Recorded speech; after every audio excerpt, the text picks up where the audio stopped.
polynomial kernel.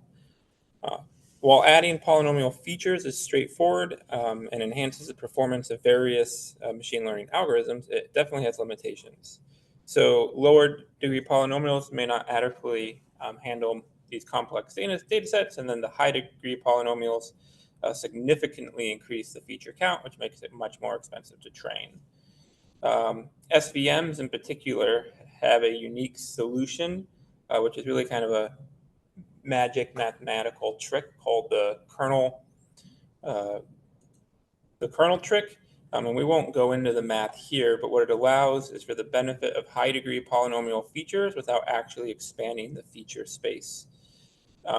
It's incorporated within the SVC code in scikit-learn, so all you have to do is kind of pull in the kernel trick, and it will allow you to classify this data.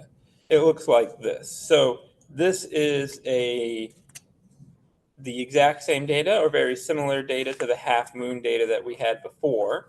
But here what we've done is we've implemented the kernel trick. And we can implement a kernel trick here with degree equals 3. And for us to get a similar classification without the kernel trick, we have to implement it with a degree equal to 10. Right, so it's just a lot more computationally complex, and when gives you another hyperparameter for you to investigate